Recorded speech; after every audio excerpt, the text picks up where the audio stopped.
Mukadimah. Assalamualaikum warahmatullahi wabarakatuh. Allahumma sholli ala sayyidina Muhammad wa ala ali Muhammad.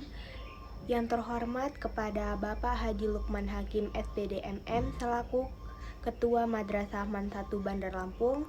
Yang terhormat kepada Ibu Duyanti Martalena selaku Wali Kelas 11 MIA 3 dan selaku Guru Mata Pelajaran Matematika MAN 1 Bandar Lampung. Yang saya sayangi ayah dan ibu saya yang selalu mendoakan kebahagiaan dan kesuksesan kepada saya, dan yang saya banggakan teman-teman 11 MIA 3. Sebelumnya perkenalkan, nama saya Bintang Mutiara Ramadan, saya dari kelas 11 MIA 3 MAN 1 Bandar Lampung. Di sini saya akan mempresentasikan hasil dari peta imajinasi saya yang berjudul unsur-unsur lingkaran. Di sini saya akan menjelaskan materi tentang lingkaran yang bertema unsur-unsur lingkaran. Unsur-unsur yang ada di dalam lingkaran itu ada titik pusat, diameter, jari-jari, busur, tali busur, tembereng, juring, apotema, dan jari-jari. Nah, di sini saya akan menjelaskan satu persatu dari unsur-unsur berikut. Nah, yang pertama adalah titik pusat lingkaran.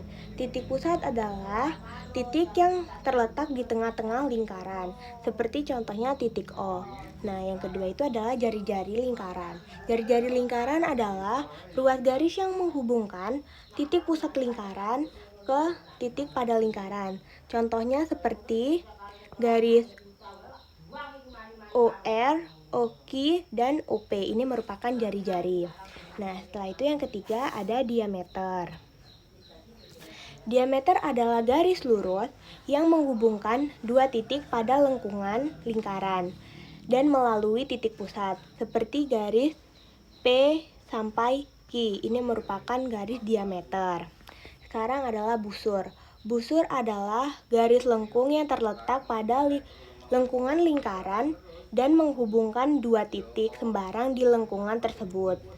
Nih, busur itu dibagi menjadi dua, yaitu ada busur besar dan juga busur kecil.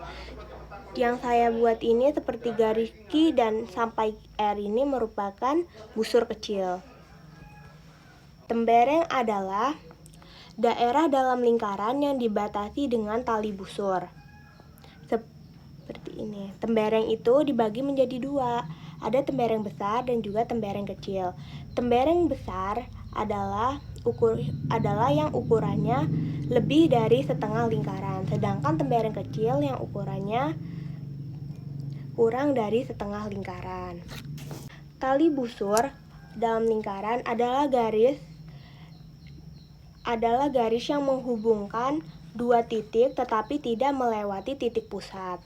Itu yang disebut dengan tali busur. Seperti garis P sampai R ini merupakan tali busur.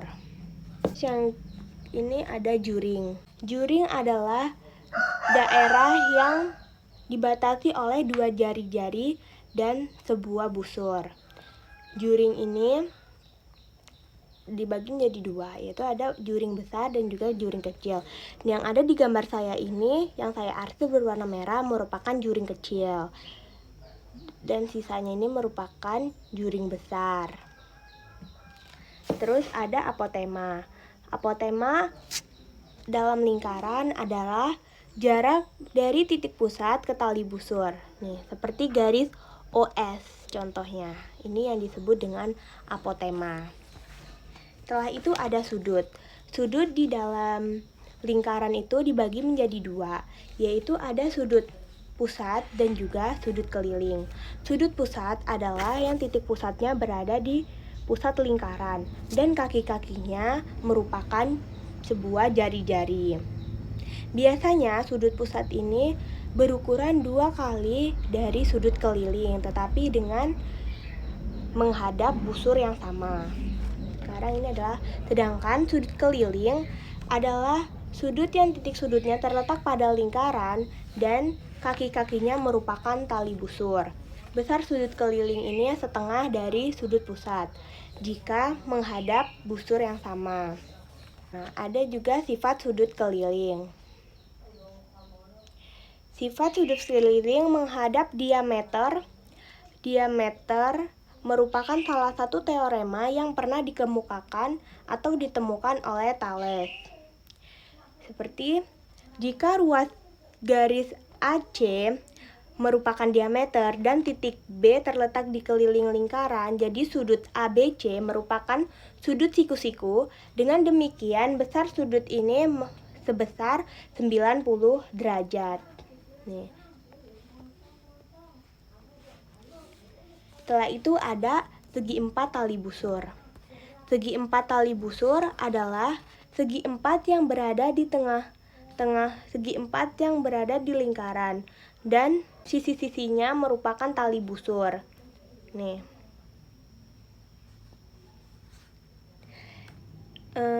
Terus jumlah sudut yang berhadapan pada segitiga tali busur ini sebesar 180 derajat. Terus ada sifat-sifat segitiga dalam lingkaran, yaitu ada 3, yaitu ada segitiga siku-siku, segitiga sama kaki, dan segitiga sama sisi. Segitiga siku-siku adalah segitiga yang salah satu sudutnya berukuran 90 derajat. Nah, sedangkan segitiga sama kaki adalah segitiga yang kaki-kakinya berukuran sama, seperti sama-sama 45 derajat, 45 derajat. Dan sedangkan segitiga sama sisi merupakan segitiga yang sisi-sisinya sama besar dengan ukuran yang sama, seperti sama 60 derajat, 60 derajat, dan 60 derajat. Nah, sekian yang dapat saya sampaikan. Semoga bermanfaat. Wassalamualaikum warahmatullahi wabarakatuh.